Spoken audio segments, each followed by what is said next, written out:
Hi guys, welcome back to my channel. Today I wanted to give you a brief overview of my EPIK application process timeline. I know that the fall intake has already started, so a lot of you guys are probably super nervous about coming over here and you just want to know what to expect, so hopefully this video will answer some of your questions. Before I start, I just wanted to let you guys know that I actually applied for the EPIK fall 2017 intake, but I arrived in the February 2018 intake because I got waitlisted at the very last moment, so my timeline might be a little bit off for some of you, but hopefully you can try to put some puzzle pieces together and figure out time estimates for the things that you're waiting for. I'm not going to go into specific dates of when I turned in my application and my documents. I'll put it in the description box below, so if you're actually curious as to when I submitted all of my documents, just open that box below and take a look. I'm also sick right now, so if I start sounding like nasally or congested, that's why. I think I might be sick from the bad air quality, but what can you do?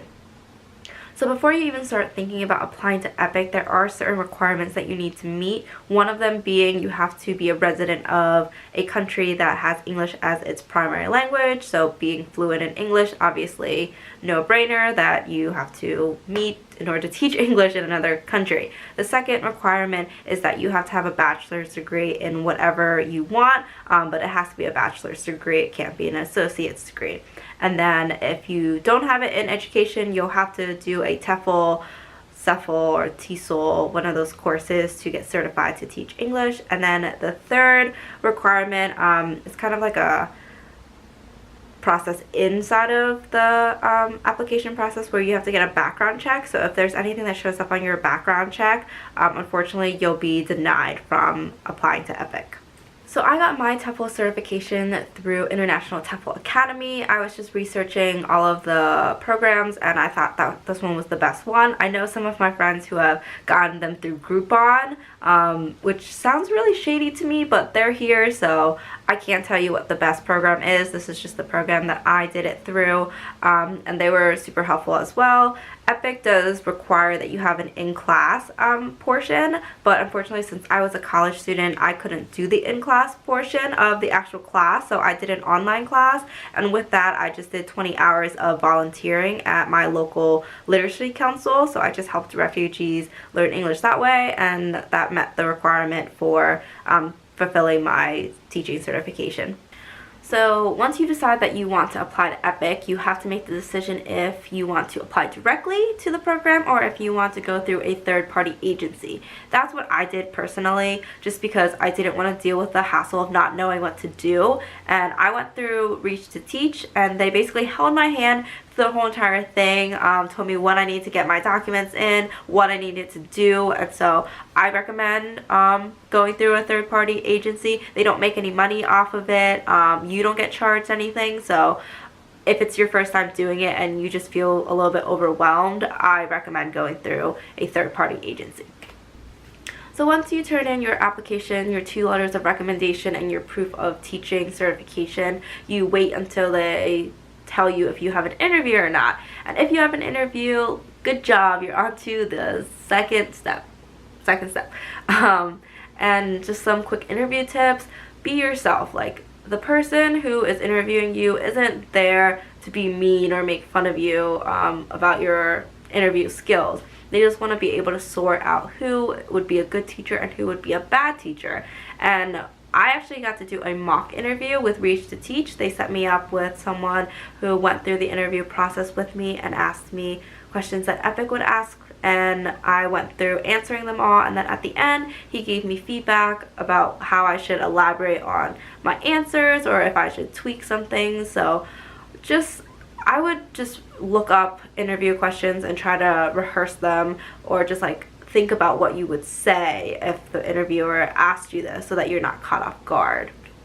I think the most important thing to know about the interview is that you should be yourself. Like, you shouldn't lie about how much you love to teach if you don't love to teach, you know? Like, they can see that if you're trying to just give them answers that they want to hear. Just try to be yourself, try to be a little bit relaxed, and just think about the end goal of making it to South Korea.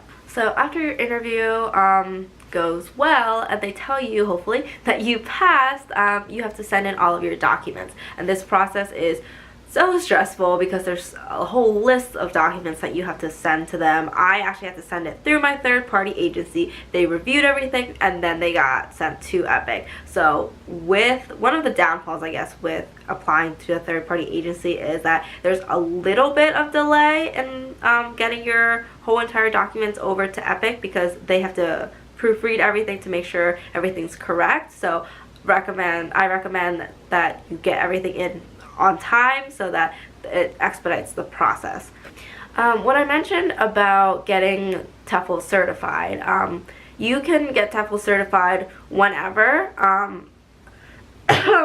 Excuse me. You can get TEFL certified whenever you want, as long as it's before you make it over to Korea. Well, actually, before you send over all of your documents, which just basically means that, like, you can submit your application, your letters of recommendation, and then start working on your TEFL certification. You don't have to do it, you don't have to be TEFL certified before you even think about applying.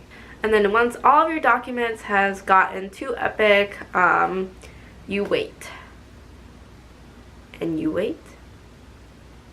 And you wait until they tell you where you're placed.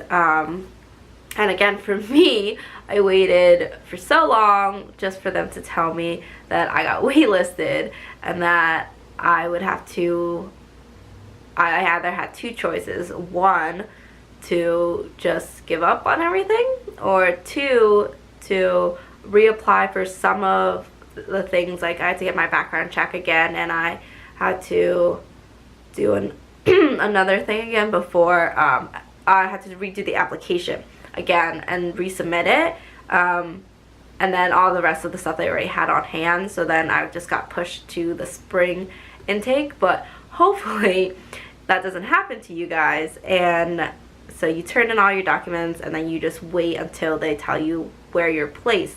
And once they tell you that, they will tell you that you'll be sent your contract and your notice of appointment, and you just wait again. It's a long waiting process.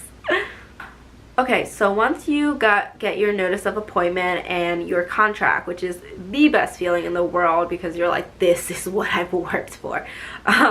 You take it and you apply for your E2 visa. You fill out the application, put the money in, and you put your passport in as well, and you ship it off. I recommend that if you're close enough to the Korean consulate that oversees your state, to actually go there, because it reduces the waiting time. But I had to send my documents off to New York because I'm from PA, and I just didn't want to travel all the way up there because they're open weird hours. So I shipped it, and it took around, I think, 2 weeks for my passport to get back with the visa in it. So once you have your E2 visa in your hand, feel free to book your ticket through your agency or just on your own. One of the things I don't recommend is that you book your ticket before everything's complete, just because you don't want anything to happen, like your visa gets lost in the mail or some issue occurs, and most likely that won't happen, but I think just because I got waitlisted and everything, that whole like something might happen mentality was in my mind. So I did look at the plane ticket prices, and they were going up because of the Korean Olympics, but EPIK pays for your plane ticket there and back, so honestly I wouldn't stress too much about it. So just wait until you have all of your necessary documents before you decide to book a plane ticket. And then the last step is, once you have everything set, your plane ticket is booked, you have your E2 visa, you already started packing, just spend time with your family and friends. I think that I wish I spent more time with them. I wish I could have spent more time with them, because South Korea is really far away. So just mentally prepare yourself to be going to a different country, and learn Hangul and Korean basic phrases if you can. Yeah. I recommend joining the Facebook groups once you get accepted, just so that you have other people to share your grievances with your timeline, but just keep in mind that everyone's timeline is a little bit different. So some people get notified that they passed their interview like a day after they have their interview, and some people don't know until a week after. So it doesn't mean that you're not going to get in, or that someone else is going to have a better place than you. It just be patient with everything. But the Facebook groups do help with all of your other questions that you have, because you will have lots of questions during this process. And before I leave you guys, I wanted to give a little shout out to my friend Shannon, who sent me pictures. In my last video I said that I wish I brought more pictures, so she sent me a whole photo album of pictures as well as some prints on my wall. So if you ever need prints by Linda. Her name is actually Shannon, but it's okay. So thank you. Alright guys, well, I hope you have the best time with applying for EPIK, and I hope you get in. If you have any additional questions, feel free to leave me a comment below, and I'll try my best to answer them. Don't forget to like and subscribe, and then I will see you in the next video to see what I do next. Bye!